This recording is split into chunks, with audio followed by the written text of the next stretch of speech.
Hi guys, welcome to curiosity.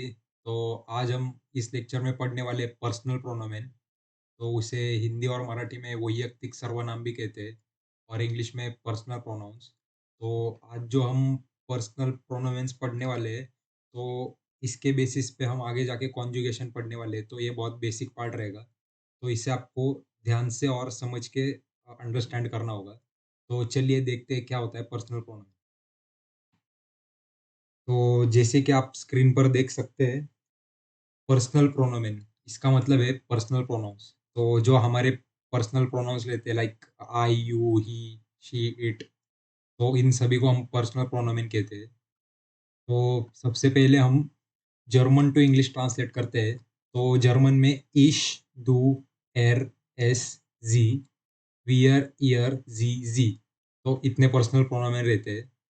तो इधर आप देख सकते हैं, इश का मतलब है आई, दू का मतलब है यू, दैट इज इनफॉर्मल, एर का मतलब है ही, एस का मतलब है इट, जी का मतलब है शी, वियर का मतलब है वी ऑल, ईयर का मतलब है यू ऑल।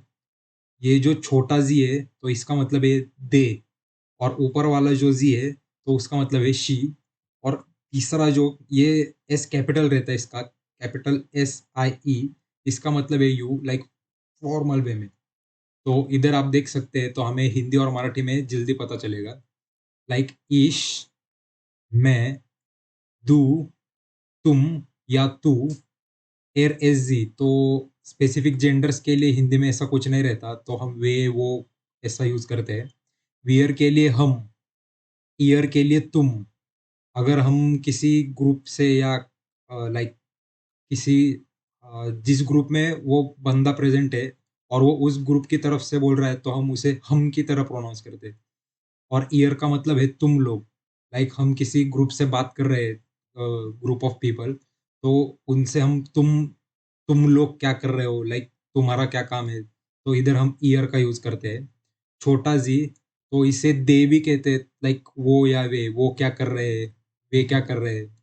तो कैपिटल जी जो रहता है, तो इधर आपको पता चल रहा होगा आप, लाइक जो बड़े बुजुर्ग लोग रहते हैं, तो उनको हम आप संबोधित करते हैं, आप।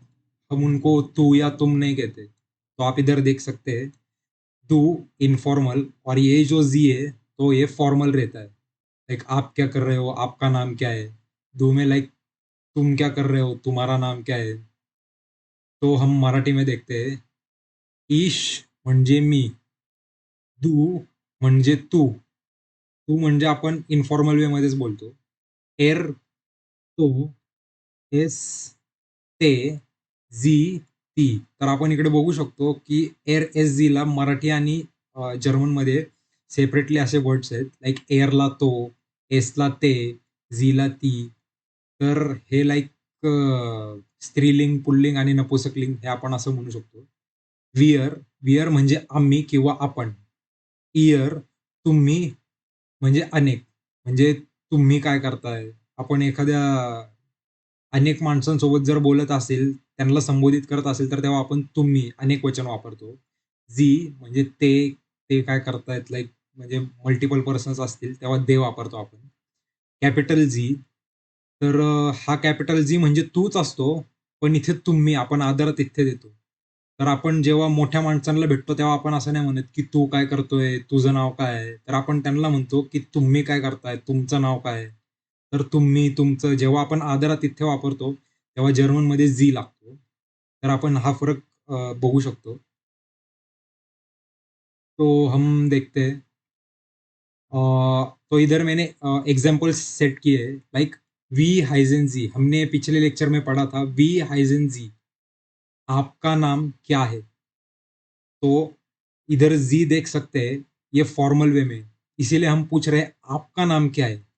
इसके निचले लाइन पे हम देख सकते हैं वी हाइज डू, तुम्हारा नाम क्या है। इधर जो ऊपर का सेंटेंस है, इधर हम रिस्पेक्टफुली पूछ रहे हैं और इधर इनफॉर्मल वे में पूछ रहे हैं. तसंच मराठीमध्ये इथे आपण बघू शकतो, मोठा जी आहे, तुमचं नाव काय, आणि खालच्या वाक्यात बघू शकतो तुझं नाव काय. तर आपल्याला फरक कळत असेल, वरचं जे वाक्य आहे त्याच्यात आपण त्या व्यक्तीला आदर देतोय. जर ती व्यक्ती आपल्या वयाची असेल किंवा आपल्यापेक्षा लहान असेल, तर आपण म्हणतो तुझं नाव काय. तो इधर देख सकते हैं, कभी भी हम जी या दो फॉर्म में क्वेश्चन पूछते हैं तो उसका आंसर हमें इश में देना पड़ता है। लाइक जो भी इंसान रहेगा तो वो मेरा संबोधित करते हुए बोलेगा। लाइक मेरा नाम ये है, मेरा नाम वो है, मैं ये करता हूँ, तो उधर मैं लगता है। तो इधर इश हायझ अवधूत, मेरा नाम अवधूत है. मराठीमध्ये माझं नाव अवधूत आहे. तर इकडे सगळं मी, माझं, मला असं वापरतो आपण मीचे सगळे सर्वनाम. तो हम नीचे देख सकते हैं, एर का मैंने एक सेंटेंस लिखा है, एर हाइस शांतनु. एर हाइस शांतनु, उसका नाम शांतनु है. उसका नाम शांतनु है. तो इधर आपको जेंडर स्पेसिफिक नहीं मिलेगा, तो इधर आप ऐसा भी लग सकते हैं, उसका नाम प्रीति है, उसका नाम अवधूत है. लाइक इधर आपको ऐसे पता नाही चलेगा. तो इधर आप देख सकते हैं, मराठीमध्ये आपण बघू शकतो, त्याचं नाव शंतनू आहे. मुलगी असेल तर तिचं नाव लीना आहे. तिचं नाव हे आहे. तर आपण बघू शकतो, की जेंडर स्पेसिफिकली जर्मन आणि मराठीमध्ये चालतं. पण हिंदी आणि इंग्लिशमध्ये असं काही एवढा फरक नसतो. तिथे आपण इट किंवा वे किंवा वो वापरतो. इथे इधर हम देख सकते हैं एस. एस का मतलब है इट. लाइक एस इज आइन बाउम. बाउम का मतलब है पेड़. एस इज आइन बाउम. वह पेड़ है. वह एक पेड़ है. मराठीमध्ये ते एक झाड आहे. ते झाड आहे. तर आपण बघू शकतो तो आणि ते. तो नीचे हम देख सकते हैं छोटा जी. पर ये सेंटेंस के फर्स्ट में आ रहा है, इसलिए हम इसको कैपिटल भी लिख सकते हैं, तो इससे कंफ्यूज मत हो जाना. अगर हमारा जी फर्स्ट के बाद कभी भी आता है और कैपिटल में रहता है तो वो फॉर्मल वे का जी होगा. पर ये स्टार्टिंग में है, इसलिए कैपिटल जी. जी हाइस मोना. उसका नाम मोना है. तिचं नाव मोना आहे. तर हा छोटा जी आहे आणि आपण इकडे कॉन्ज्युगेशन करत आहोत, तर ते पुढे जाऊन आपण डीपमध्ये समजून घेणार आहोत, की कॉन्ज्युगेशन कसं करायचं. तर हा सगळा त्याचा बेस आहे. वियर. वियर का मतलब है हम. वियर्स इन इंडर. वियर्स इन इंडर. इसका मतलब है हम भारतीय है. वियर्स इन इंडर. और भारत को इंडियन कहते हैं, INDIEN. तो इंडियन, तो इंग्लिश में हम कहते हैं वी आर इंडियंस. पर जर्मन में इंडियन का मतलब है इंडिया. और इंडियन का मतलब जर्मन में होता है इंडर. लाइक वियर्स इन इंडर. हम भारतीय है. मराठीमध्ये आपण भारतीय आहोत. आपण भारतीय आहोत. तर तुम्हाला फरक कळत असेल. अं, मराठीमध्ये आपण भारतीय म्हणतो आणि हिंदीमध्ये पण भारतीय म्हणतो. तसंच जर्मनमध्ये इंडर म्हणतात, पण इंग्लिशमध्ये इंडियन म्हणतात. आपल्याला इंडियन म्हणायची जास्त सवय असते, पण इंडियन जर्मनमध्ये जर आपण ट्रान्सलेट केलं तर त्याला इंडियन म्हणतात. तर तुम्हाला फरक कळत असेल की मी काय म्हणतोय ते. तो नीचे हम देख सकते हैं ईयर. ईयर जाइड शूलर. ईयर जाइड शूलर. इसका मतलब है तुम सभी विद्यार्थी हो. तुम विद्यार्थी हो हम कह सकते हैं, पर हम किसी क्लास को संबोधित कर रहे होंगे तो उसे हम कह सकते हैं तुम सभी विद्यार्थी हो. तुम विद्यार्थी हो हम ऐसे भी कह सकते हैं, पर आपको स्पेसिफिकली पता चले इसलिए मैं कह रहा हूँ तुम सभी विद्यार्थी हो. तो आपको पता चलेगा की ये एक अनेकवचनी शब्द आहे. इयर जाइड शूलर. तसंच मराठीमध्ये तुम्ही सगळे विद्यार्थी आहात. तुम्ही सगळे विद्यार्थी आहात. तुम्ही विद्यार्थी आहात असं पण म्हणू शकतो. पण एखाद्या वेळेस तिथे जर एकटी व्यक्ती असेल तर त्याला पण आपण म्हणू शकतो तुम्ही विद्यार्थी आहात. पण जर खूप सारी माणसं असतील तर आपण तिथे लावतो तुम्ही सगळे विद्यार्थी आहात. तो इस लेक्चर में बस पर्सनल प्रोनोमेन को डीपली पढ़ना है. तो एक होमवर्क है आपके लिए. तो हमारा एक पर्सनल प्रोनोमेन रहेगा है छोटा जी.